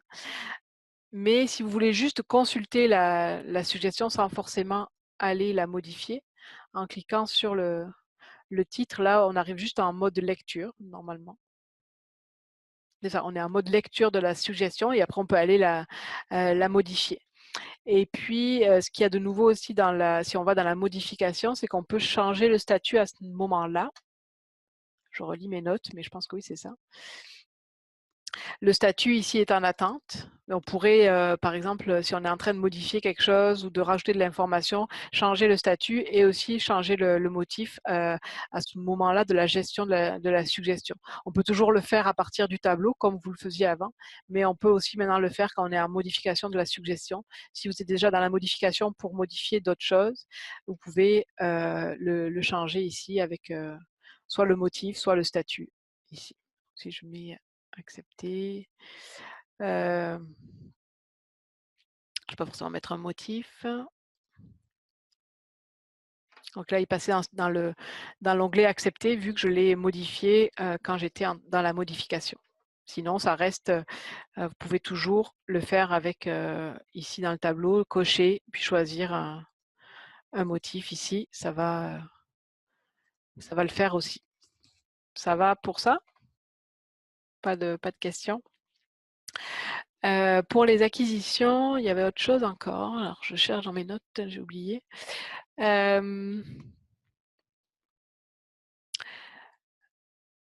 Oui, c'est pas grand-chose, mais c'est au niveau plus de la notice. Vous avez l'onglet détails d'acquisition qui apparaît. Alors, je vais essayer. Bon, je vais aller voir ici, sinon je vais aller. Donc, dans l'onglet détails d'acquisition, ce qui est nouveau, c'est la colonne facture ici, qui vous n'avez pas encore, qui est avec qui est cliquable et qui vous permet de vous, quand le document est reçu, qu'il y a une facture finalement, de vous renvoyer vers le module, vers la facture finalement pour aller voir les informations de cette facture-là. Donc ça, c'est le lien entre le module catalogage et le module acquisition. Il y avait déjà cet onglet-là avec plusieurs informations, mais là, ce qui a été rajouté, c'est la facture. Pas de questions là-dessus. Et puis aux acquisitions, alors ce qui est nouveau, je vous le montre, mais peut-être vous n'allez pas vouloir l'utiliser tout de suite parce que ça demande un peu de paramétrage et vous allez peut-être avoir besoin de notre aide, en tout cas de télécharger une nouvelle grille acquisition. Mais je vais vous en parler quand même parce que ça peut être intéressant. Donc, on a vu tantôt, si je pars d'une notice vide, en tout cas depuis le début que vous avez Koa, quand vous partez d'une notice vide ou quand vous partez d'une notice déjà existante, les champs qui apparaissent ici, c'est un formulaire de base, puis on ne pouvait pas le modifier. Dans le fond, si vous vouliez faire afficher ici, je ne sais pas moi, l'indexation, peut-être pas l'indexation, mais qu'est-ce qu'on voudrait faire afficher ici qui n'apparaît pas? L'ISBN apparaît. Moi, je recherche un champ qu'on aimerait faire apparaître ici dans le détail parce que soit on veut le mettre au pré-catalogage quand vous créez une notice au moment où vous passez la commande. Vous voulez mettre plus d'informations que seulement le titre, l'auteur et l'édition. Vous êtes bloqué. En tout cas, avec la version 17.05. Avec la version 18.05, il y a la possibilité d'utiliser la grille d'acquisition ACQ que vous avez possiblement, même déjà, en fait, sur votre instance. C'est la grille ici qui a ce code-là. Normalement, vous devrez en avoir une parce qu'elle était là de base et elle vous sert quand vous créez des exemplaires au moment de la commande. La zone 952 de cette grille-là, c'est cette zone-là qui gère en fait l'affichage de ce tableau exemplaire. Donc là, par exemple, toutes les sous-zones de cette zone-là n'apparaissent pas, c'est un choix parce que certaines zones ont été cachées et ça c'est dans la grille ACQ. Donc là je ne pense pas que je vous apprends quelque chose, c'est depuis le début c'est comme ça dans COAS, cette grille-là qui gère l'affichage de ce pavé ici, donc qui peut être plus ou moins rempli selon ce que vous avez besoin.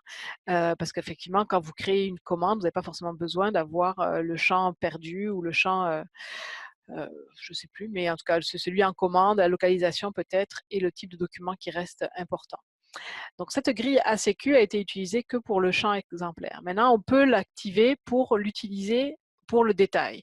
C'est là où ça peut être intéressant, mais vous allez voir pourquoi je ne vous conseille pas de l'activer tout de suite. Donc c'est un lien avec une préférence système. Tout à l'heure, je l'ai désactivé justement pour ne pas me causer trop de problèmes. Donc il y a, je pense, dans l'onglet acquisition, là, je vais aller par onglet. Et nouvelle préférence système, ne pas utiliser la grille ACQ ou utiliser. Donc si vous activez ici, ça veut dire que c'est votre grille ACQ qui va être utilisée pour le pavé détail. Je vais revenir ici. Donc ça va faire afficher les zones de cette grille-là. Alors, votre grille ACQ, je vais aller, si vous ne l'avez jamais modifiée, à part la zone de l'exemplaire, c'est comme une grille par défaut dans le fond. Ça veut dire qu'il y a beaucoup de zones qui apparaissent. Et donc vous n'allez pas vouloir forcément. Alors là, j'essaie de rafraîchir ma page. Voilà, c'est ça que je voulais vous montrer. Et encore, là, j'y ai travaillé dessus. C'est pour ça que c'est la grille qui est sur cette instance-là. Elle est déjà moins pire que celle que vous avez peut-être sur vos instances, parce que la grille ACQ de base, c'était une grille par défaut dans laquelle on a juste paramétré la zone de l'exemplaire finalement. Mais le reste était resté affiché. Donc, si vous activez la préférence système quand vous allez avoir la version de 18.05, pour pouvoir remplir plus d'informations dans le pavé détail, vous allez trouver ça horrible parce que ça va, la première fois que je l'ai activé, c'est que ça affiche toutes les zones de votre grille. Et puis là, ça fait défiler, je ne sais pas combien de temps avant d'arriver jusqu'en bas. Donc là, ce que j'avais commencé à faire, puis il reste quand même pas mal de champs, mais du coup, j'ai pu faire afficher plusieurs informations qui n'apparaissent pas dans l'onglet détail d'habitude, comme mais là, j'ai fait les deux zones d'édition selon la notice. Si c'est une notice déjà existante, je pourrais avoir l'information, mais on a vu que ça pouvait aussi s'afficher autrement. J'ai la collection, j'ai une note générale. Donc, puis, je suis vraiment allée, j'ai pas réfléchi quelle zone je pourrais faire afficher qui serait intéressante. Mais c'est le principe que cette grille-là, donc la grille ACQ, si je reviens ici, si vous activez la préférence système, c'est les zones qui sont dans cette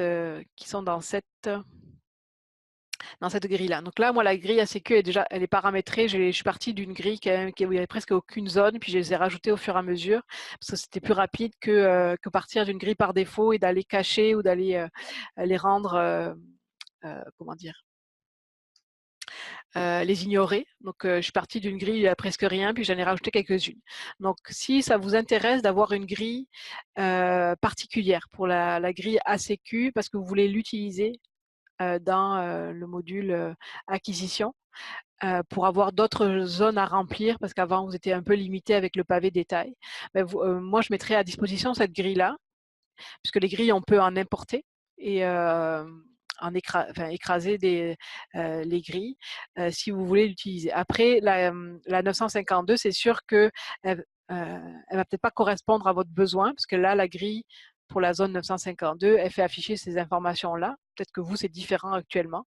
Mais si vous importez la grille qu'on va mettre disponible sur le site, ça va écraser aussi votre paramétrage de la 952, mais ça se reparamètre plus facilement, on va dire, juste une zone qu'une grille au complet. Donc, je vous le mettrai en lien sur... je vois ta question, Marie-Ève. Attends, je voulais juste finir mon idée. En tout cas, si vous voulez avoir une nouvelle grille, une nouvelle façon de faire afficher le pavé détail, il y a une grille qui sera disponible. Juste à prendre en considération que ça va... si vous activez la préférence système sans changer la grille, ça va vous faire afficher toutes les zones et vous ne voulez pas ça sûrement. Marie-Ève, est-ce que ça va toucher le formulaire des suggestions? Non, je pense, c'est quand une nouvelle suggestion d'achat, dans le fond. Ici, ce formulaire-là, je sais que ce formulaire-là, vous êtes plusieurs à vouloir le modifier, mais non, pour l'instant, il n'est pas modifiable. Donc, que ce soit à l'intranet ou à l'OPAC, ça reste le même formulaire. Si c'était ça ta question, puis à l'OPAC, ça va être la même. Ça touche pas le formulaire des suggestions. Ok. Est-ce qu'il y avait d'autres questions sur ça? Il est 10h30. Je ne pense pas que j'ai fini là, mais en tout cas, je vais peut-être aller un peu vite sur certains points. Mais pour l'acquisition, je pense que j'ai fait le tour.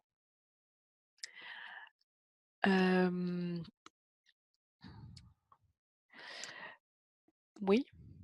Marjorie, Oui. j'ai testé pour le prix de remplacement Ah, quand oui. il y en a un qui est indiqué dans l'exemplaire. Oui. Puis ça a fonctionné pour moi. Si tu vas Ah, aller voir dans mon compte, ah bah oui, merci en fait, Patrick. Ouais, je vais aller voir, effectivement. Je vais voir dans tes oui. amendes.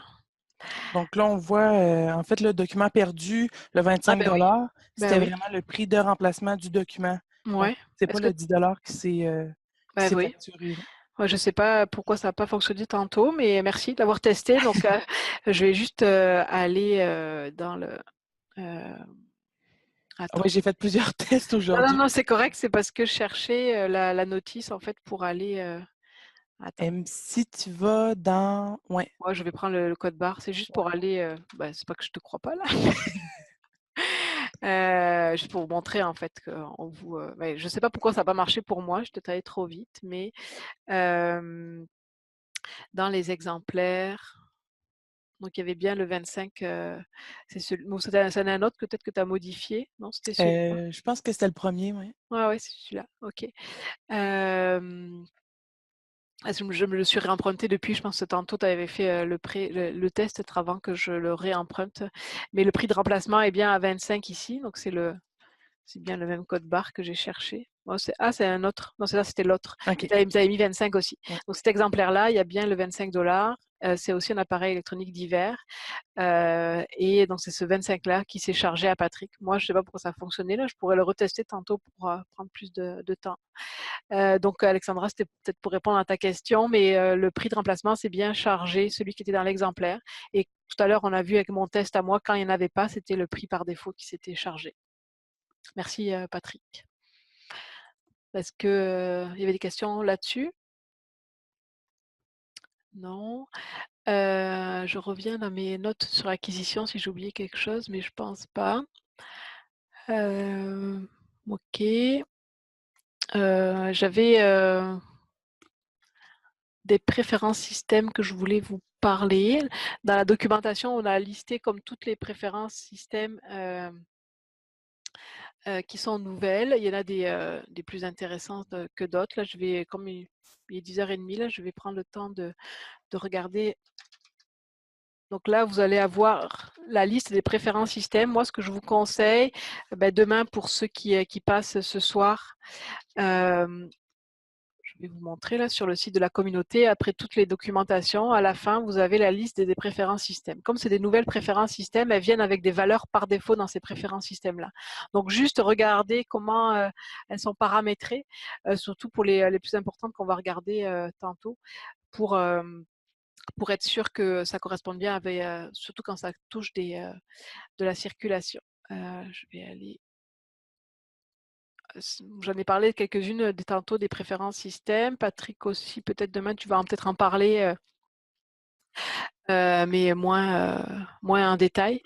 Donc la première, block return of lost item. Donc ça, c'est une nouvelle préférence système. Empêcher le retour des exemplaires qui ont été déclarés perdus ou ne pas empêcher. Donc par défaut, je pense que ça se met sur empêcher, hein, j'ai un doute, mais vous pourrez voir quand vous allez avoir la version 18.05 de faire le tour des nouvelles préférences système pour voir qu'est-ce qu'il y a comme ça peut toucher vos règles de circulation. Ça veut dire empêcher le retour des exemplaires, c'est que je vais aller voir. Le truc, c'est que là, ça va s'enlever. Bon, ça va, c'est un lien avec une autre, ça dépend d'une autre préférence système. Là, je pense à quelque chose.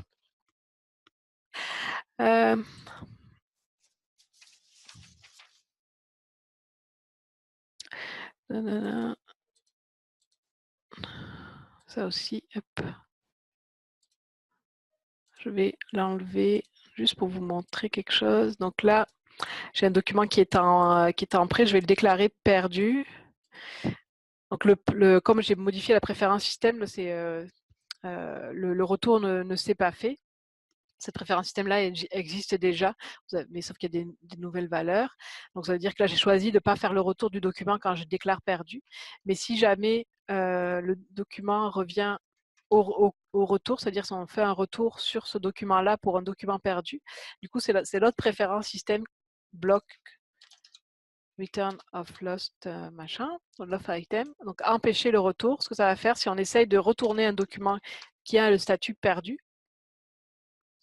on a un message qui nous dit le retour est impossible, non retourné. Donc là, le document va toujours rester accroché à mon dossier, vu que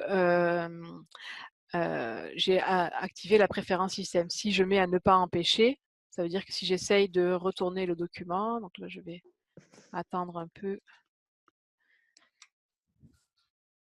Là, le retour se fait, vu que je n'ai pas été bloqué. Donc, je pense que par défaut, ça se met à empêcher la préférence système. Et si vous voulez mettre un choix là-dessus, il faudra aller voir cette préférence système-là.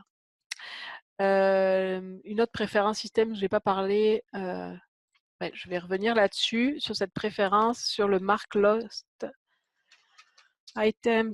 Donc, c'est qu'est-ce qui se passe quand on marque, quand on positionne un exemplaire sur la valeur lost, quand on déclare perdu un document. Cette préférence système existe actuellement, mais il y a des nouveaux choix qui ont été rajoutés dans cette préférence système-là.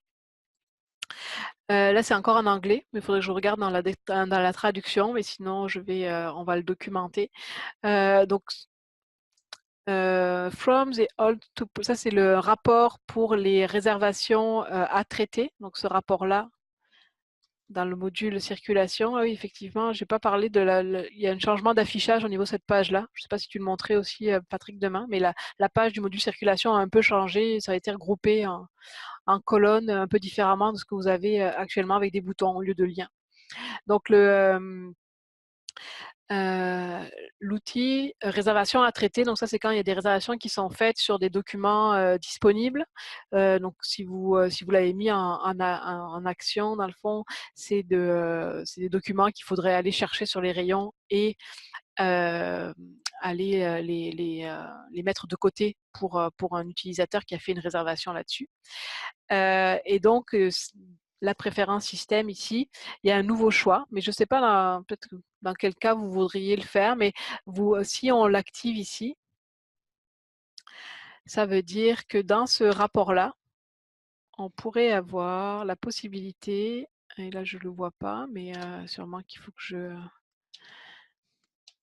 rafraîchisse ma page, je ne sais pas. Je n'ai pas trouvé dans quel cas on voudrait, à ce niveau-là, donc dans ce rapport-là, déclarer un document perdu. Peut-être que parce qu'on va le chercher sur l'étagère et on ne le trouve pas, et donc on voudrait le déclarer perdu à ce niveau-là, mais peut-être que ça passerait ailleurs quand même, on ne s'attarderait peut-être pas à ce rapport-là pour faire cette opération de déclarer un document perdu. Mais normalement, là je ne sais pas pourquoi ça apparaît pas, mais il me semble qu'on avait une autre option quand on mettait la préférence système ici à cocher, donc pour ce rapport-là, all to pull, donc c'est vraiment ce rapport ici, à part que c'est quand je suis en anglais, donc c'est bien ce rapport-là ici, qui permet, si on souhaite, déclarer un document perdu à partir de ce rapport-là. Donc si on coche, c'est-à-dire qu'on aura la possibilité, là je ne sais pas pourquoi ça apparaît pas, à partir de l'outil de modification en lot des exemplaires. Donc, de pouvoir déclarer perdu quand on modifie un lot des exemplaires, ce serait une liste de documents. Peut-être que quand vous faites je réfléchis, à quel moment, si on fait un rapport, puis on aurait une liste de codes barres et qu'on voudrait modifier un lot, les mettre tous perdus. Je ne sais pas encore dans la vraie vie si ce serait utilisé. à voir selon vos besoins. Ici, The Item Tab, c'est peut-être l'habitude que vous avez pris avant, donc la version 18.05, quand vous étiez dans une notice. Peu importe où c'est que vous étiez, en fait, soit dans l'onglet exemplaire, ici pour déclarer un statut perdu, ou dans la modification, donc plus au niveau catalogage. Quand vous déclarez perdu, ça faisait des actions dans le module circulation. Là, maintenant, vous avez le choix, en fait. Je ne sais pas si vous allez l'activer parce que ça peut mêler plus qu'autre chose. Si vous voulez que le retour des documents soit fait seulement quand vous déclarez un statut perdu à partir de l'onglet exemplaire dans la notice, dans cet onglet-là ici. Il faut cocher, donc là, c'est déclarer perdu quelque chose. Si vous voulez que ce soit possible seulement à cet endroit-là et pas en catalogage, comme ici, je pourrais modifier le statut perdu ici, et qu'il n'y ait rien qui se passe en fait dans le module circulation, vous allez devoir en fait cocher que cette option ici. Quand l'option au catalogage, c'est ce choix ici. Donc, tout dépend ce que vous voulez, comment vous voulez faire en fait pour déclarer vos documents perdus et pour qu'il y ait une action dans le module circulation. Parce que quand on déclare un document perdu, il y a d'autres préférences système qui sont en lien si on veut charger le prix de remplacement, les frais d'administration. Donc, si vous voulez faire des retours de documents quand vous changez le statut d'un exemplaire pour le statut perdu, vous pouvez choisir à quel endroit en fait le retour des documents sera fait. Donc si vous choisissez l'onglet des exemplaires, c'est ici, ou alors seulement quand vous cataloguez un exemplaire, donc c'est vraiment ici dans la modification d'exemplaire. Si je change le statut et que c'est coché ici, le retour des documents sera fait. Et ici, le cron job, ici, pour ce choix ici, c'est le cron job qui est en lien avec d'autres préférences système. Je suis en train de vous perdre, je suis sûre, là, mais c'est parce qu'il y a plein de préférences système qui sont reliées avec le statut perdu. Mais pour ceux qui l'utilisent, vous avez des préférences système qui datent aussi, ne sont pas nouvelles, au niveau du... ces préférences système-là. Donc ça marche avec un cron job, c'est-à-dire qu'on peut marquer un nombre de jours pour qu'un document soit déclaré perdu à partir d'un certain nombre de jours de retard. Donc ces deux préférences système-là sont en lien et sont en lien avec le cron job, donc qui va, lui ou pas, faire le retour du document, pareil, quand on passe le document au statut perdu. Donc vous avez plusieurs choix possibles pour faire le retour du document quand vous déclarez un document perdu. Ce que vous aviez avant, c'était surtout c'était une seule valeur et ça le faisait peu importe la place où vous étiez. Maintenant, vous pouvez choisir en fait à quels endroits. Donc ça, c'est la nouvelle préférence. Les nouveaux choix de la préférence système sont dans Mark Lost Item. Vous avez des nouveaux choix ici. Le nouveau choix, en fait, c'est surtout ce choix-là. Qui est nouveau et l'outil des modifications en lot. Le reste, c'était déjà des choix disponibles dans la préférence système. Ça va? Je pense que je vous ai perdu un peu, mais si vous avez des questions à vous poser sur quand faire le retour des exemplaires, vous pourrez nous redemander comment le paramétrer. D'autres préférences système intéressantes. Ici,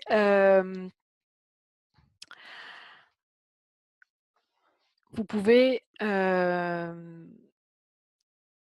rajouter une note, en fait, donc là, je pense que c'est Patrick qui avait mis cette note-là quand on avait fait des tests. Ce frais a été engendré par COA selon la catégorie de document lorsque déclaré perdu. Donc, par exemple, pour les frais d'administration, ça c'est la note qui s'est rajoutée, en fait, automatiquement. Tout à l'heure, quand j'ai déclaré mon document perdu, donc le frais d'administration qui s'est chargé, vous pouvez mettre une note en fait automatique pour expliquer pourquoi cette amende-là, ça a été chargé. Donc là, nous, on a mis ce texte-là, et c'est dans la préférence système. J'aurais pu le présenter en même temps, mais j'avais plus fait le lien. Donc, cette préférence système-là, c'est pour marquer une note particulière quand l'amende est créée automatiquement au niveau des frais d'administration. Donc, vous mettez le texte que vous voulez et elle va apparaître hop, je suis partie trop loin. Elle va apparaître dans l'onglet, dans la colonne notes pour les amendes qui sont chargées automatiquement avec les frais d'administration. Ok, donc ça c'est une nouvelle préférence système. J'aurais maintenant. Ah ben oui, j'avais pas vu. Oui, j'ai une question, je pense. Non. Non. Ah non, c'est quelqu'un qui a quitté. C'est pour ça que j'ai un bruit dans mon. J'avais pas fait attention que il y avait une préférence système en lien avec le prix de remplacement par défaut. Donc tout à l'heure, je pense qu'elle était activée quand même quand j'ai fait le test, mais je ne sais pas si elle est par défaut activée. Mais il y a utiliser ou ne pas utiliser. Ça, c'était dans la documentation. J'ai juste pas fait attention que c'était relié à une préférence système. Donc si on veut utiliser ou pas le coût de remplacement par défaut défini par le type de document. Donc si on veut utiliser ou pas la configuration qu'on a mis en place. C'est juste ça, mais ça vient avec une préférence système. Je ne sais pas si elle est activée par défaut, cette préférence. Je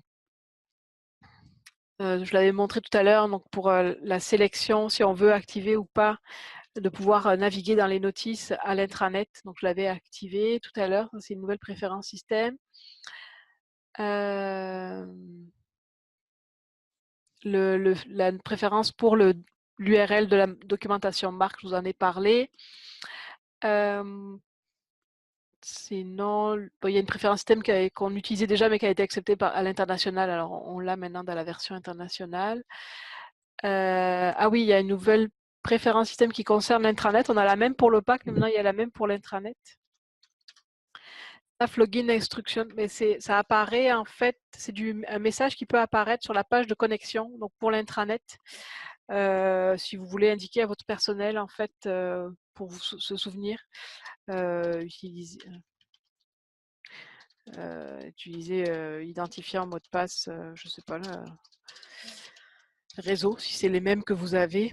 Donc si vous mettez le message que vous allez mettre ici dans ce staff login instruction, donc c'est un peu comme le opaque login instruction, je pense.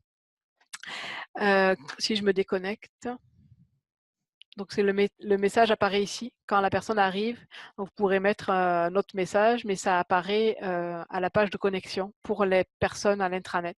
Donc pour vous peut-être ou mettre, on peut mettre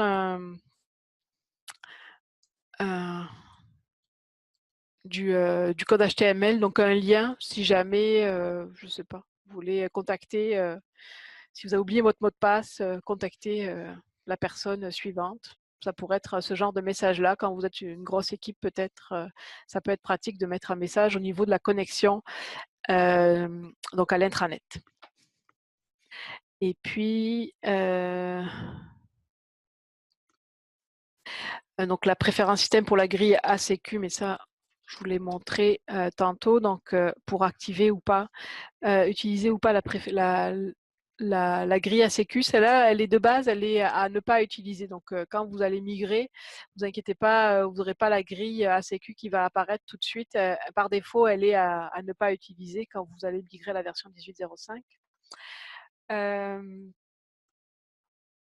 Je réfléchis dans les autres préférences système pour pas le pays, on l'a vu pour la 008.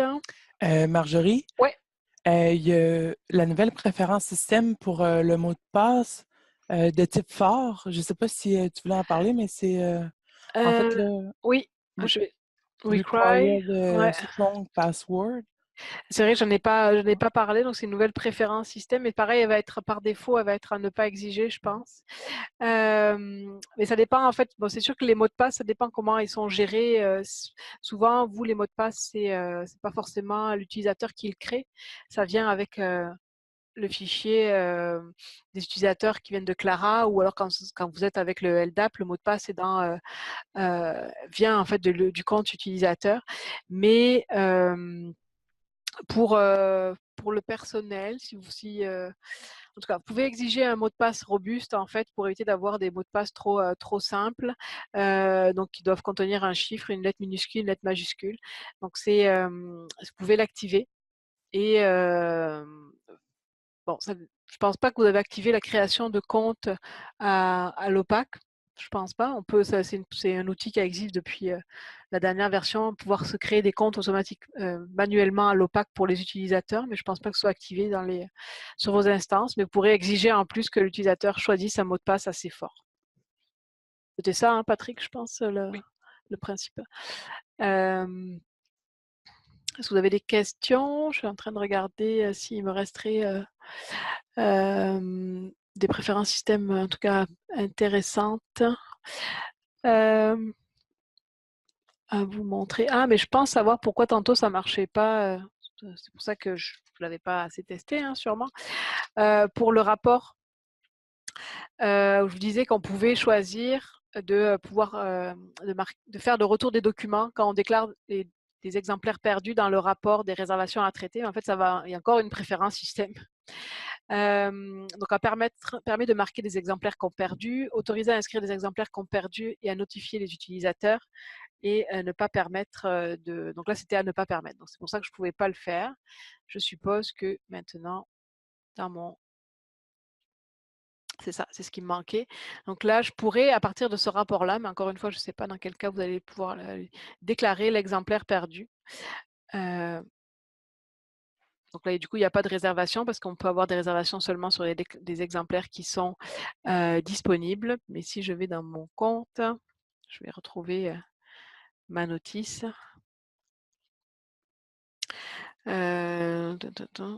Là, c'était celui-ci, je pense, il a été déclaré perdu à ce moment-là, quand je l'ai fait dans le rapport. Donc, c'est une façon de déclarer les documents perdus et de faire le retour des documents, en fait, surtout puisqu'on avait activé l'autre préférence système. Donc, c'est ça, mais par défaut, pareil, ça n'a pas été mis à activer. Donc, en général, les préférences système sont désactivées par défaut. Après, à vous de les activer ou pas, si vous souhaitez. Patrick, je ne sais pas si tu parles de cette préférence système-là, ce qui concerne l'OPAC, mais OPAC User Summary. Mais Oui, mais ok, ah oui, non, ben non, je te le laisserai. C'est plus intéressant. Je pensais que c'était une note quelque part, mais non. Ok, mais je ne sais pas s'il y avait des questions. Sinon, ben, il est 11h moins 10. Finalement, j'aurais fini avant les 2h. J'ai présenté quand même pas mal de choses. Demain, Patrick va compléter donc avec l'OPAC, la circulation et les périodiques. La documentation en ligne est évidemment plus complète. On ne pouvait pas faire le tour de tout, mais présenter les choses les plus importantes à mon sens. C'est ça. Si vous avez des questions? Pas de questions, en tout cas dans le clavardage actuellement. La vidéo sera disponible sur le site de la communauté dans les... la dernière fois, j'avais dit le lendemain. Puis pour la formation SQL, ça a pris une semaine. Mais je vais essayer, en tout cas, de la mettre cette semaine pour les personnes qui vont migrer, surtout cette semaine. Donc, c'est ça. On va arrêter là si vous n'avez pas de questions. Puis, donc, pour ceux qui migrent ce soir, je vous écris tantôt pour vous confirmer tout ça. Et pareil, pour ceux qui migrent demain, je vous réécris aussi demain. Et donc, soyez là demain à 9h pour Patrick, pour la présentation sur les nouveautés de OPAC circulation et périodique. Merci, au revoir.